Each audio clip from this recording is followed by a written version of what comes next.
Hey everyone! Hey. We are back to tell you about holiday markets. We did our first one, actually our first market ever.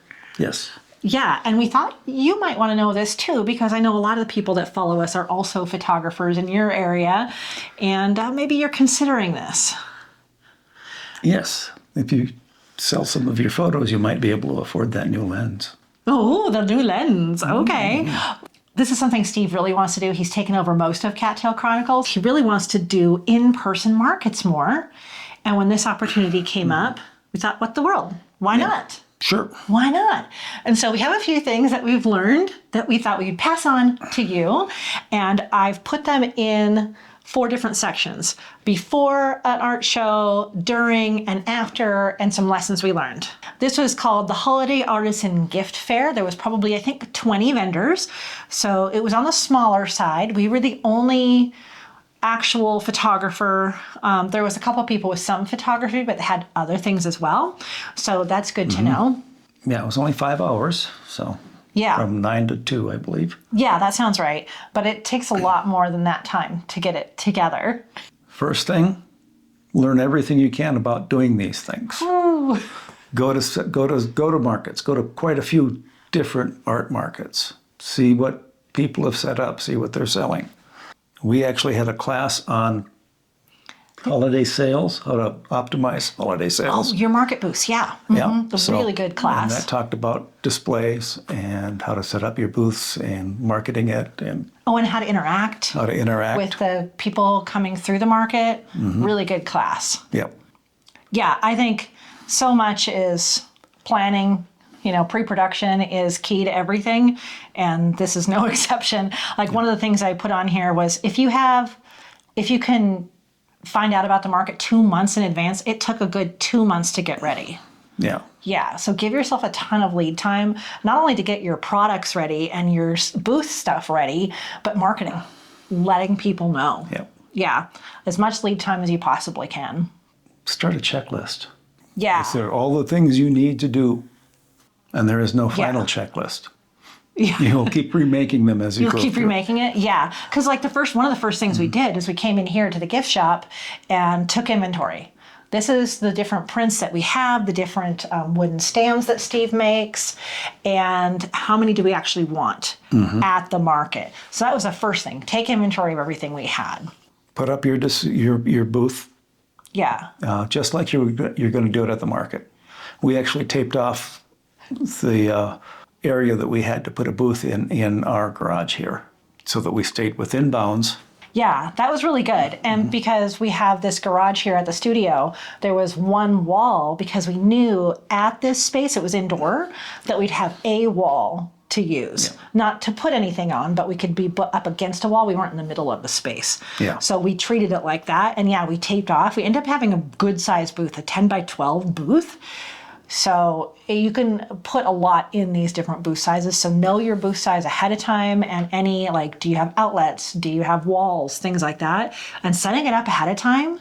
Oh my gosh, because one of the things Steve's put on here was make sure that you plan out your display and have things going up, especially as a print artist. It's in a box right now, but we have a really big metal print that we wanted to show. Well, how do you put that on a wall in a temporary space? Yeah. Oh, we puzzled that for a really long time. So being able to work it out before we went, because if that stand that we used didn't work, we'd have to come up with something immediately. Yeah. You want to be as independent from outside requirements as possible. Don't assume you're going to have electricity. Don't assume that you can put a hole in the wall. All of that. Don't assume that the weather's going to be nice if you're outside. Yeah, because we have a 10 by 10 canopy tent for outdoor events too. And what we made could maybe work in that. But once we set up, we book ourselves for one of those, we're going to have to do the whole thing again with the tent. So if you have a space in your garage at home, that's what a friend of mine does. She just sets it all up at home, make sure it's good to go. That made setup so fast when we got there. We knew immediately what had to be done. Yeah. The final thing on the before, all of those temporary things you did just to get your booth up and looking good, make them untemporary.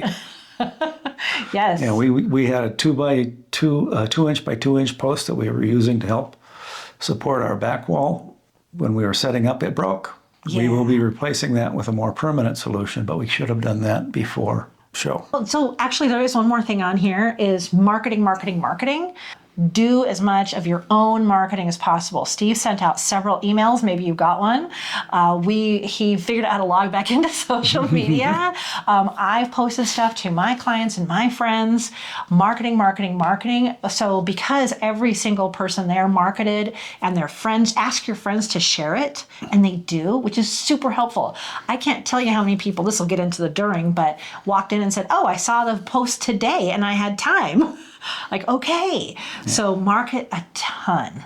Oh, and when you're done marketing, market some more. Market some more. It's kind of like the key to a lot of things. I added another one here. Walk through in your head a sale. Okay. What are you going to need from the time you start talking to the person till the time they walk out of the booth? What I've put here is when they leave, what are they going to put what they bought in? Oh, yeah. You need bags, boxes, anything like that. Business cards to drop in there. You're right. Little bits of candy. You want to make sure that you have a cash drawer because some people still deal with cash. Okay, so now during the show, you're going to have maybe not that much time to set up. So another reason to set up ahead of time, but see if you can have an extra person. Like Steve and I went together. Once we set up, I kind of wandered around, but having 2 people the whole show is really helpful. And make sure you can do everything in the amount of time. Kind of like we watched the last season of Great British Bake Off, and they're like, did you do it in the time allotted? Because we only have, we had 3 hours. Interactive activities. That helps to draw people into the booth and keeps them there for a little bit. So one, you look like you have people interested in stuff in the booth, which brings more people in. And the longer they spend in the booth, the more likely they are to buy something. Yeah, they'll just suddenly go, oh, I like that. Yeah. Oh, I didn't see that. For ours, we just did the simple, classic, enter the drawing to win. So people can win one of the prints, and we had a print there. And so people gladly gave their names. And so much of our newsletter list has been to all of you, all around the world. And it's really nice to add in some local people to that too. And the other reason for this, in my opinion, is to gather those email addresses. So we could follow up with them later, which I'll tell about. Know how to take payments. We use Venmo, we had Square, and we had Cash. And make sure that they all work before the show. And that they're installed on your phone, and that they're up to date, and that you know how to use them. Not only installed, but they're up and running. They're up and running. If you have a Square reader, for sure, because I know from some of the sales we've just done here at the studio, you've gotten a hang of that. But it's really hard to learn those while a client's staring you in the face trying to give you money. Know how to use your payment systems and have as many possible as you can.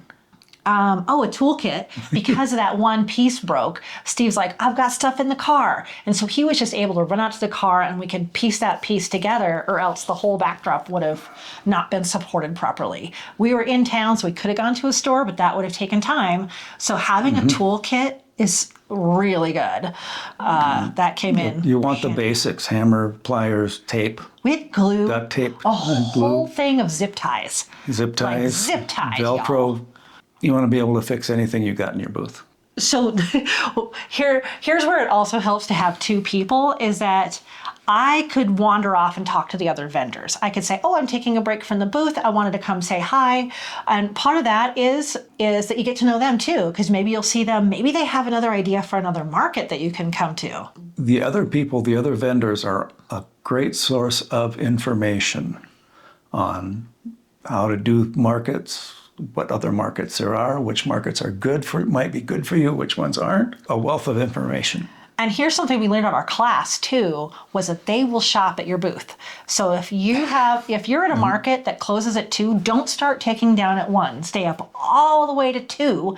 And we talked to other vendors about this, because that's when the other vendors finally have a chance, if they only have 1 person at their booth, to come by and buy something from you. Yeah, and they'll want to shut down early, because then they'll have time to go around. We did actually make 1 sale right at the last minute too, just before we start tearing down. That's right. Yeah, I forgot.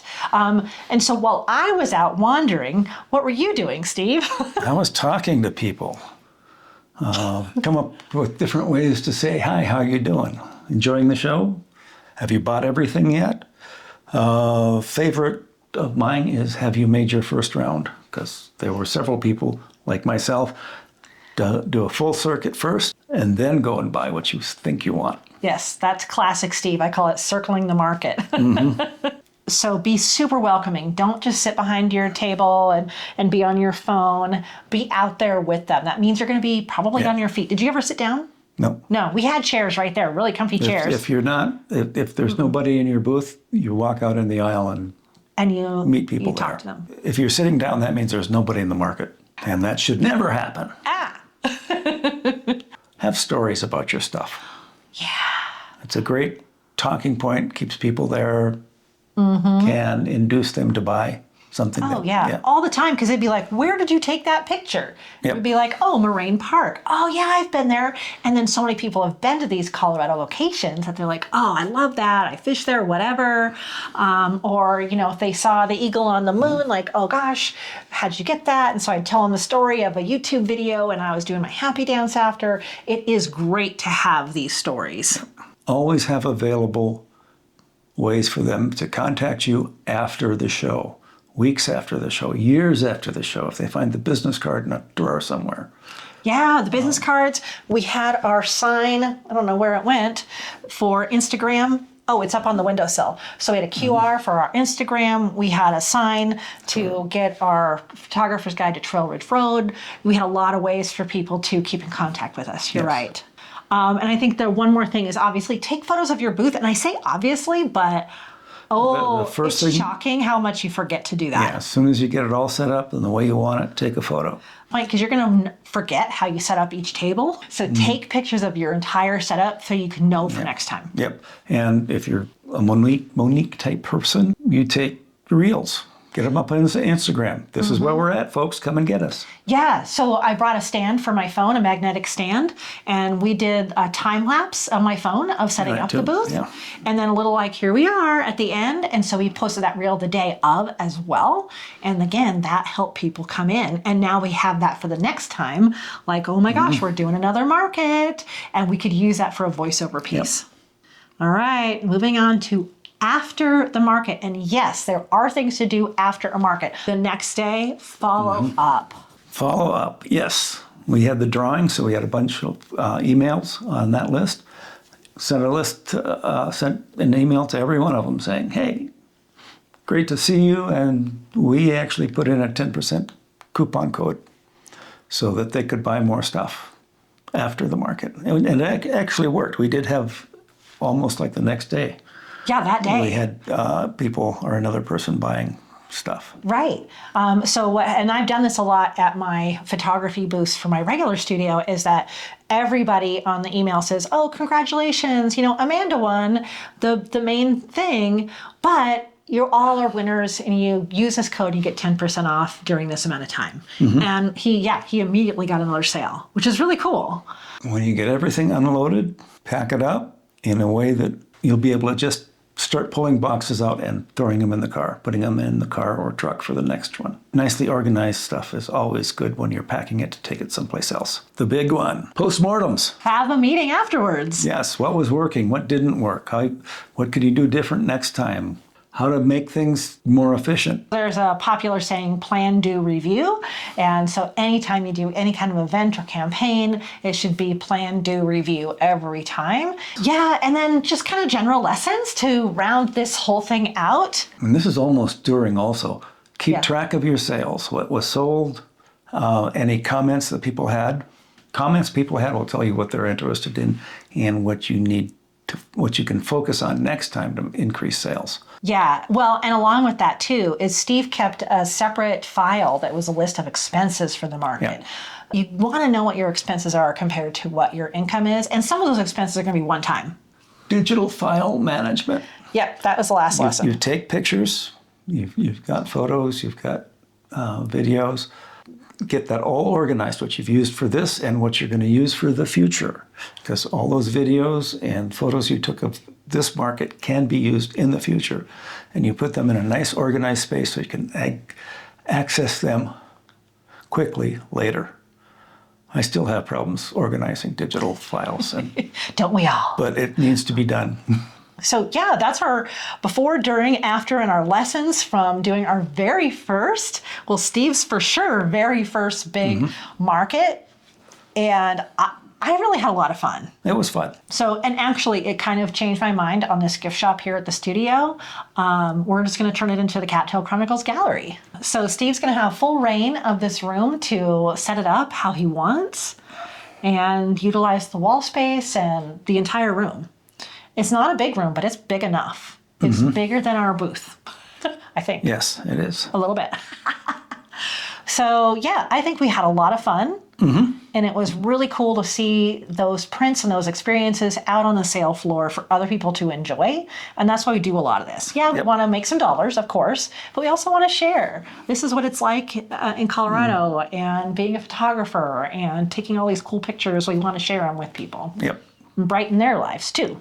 Comment down below if you're doing a market or a fair, and if you have any extra advice for us that we forgot or we just didn't know, we would really appreciate that because we're planning on doing more next year. Okay. All right. Well, good to see you all, and we'll see you in the next one. Okay? Yes. Okay, bye. See ya.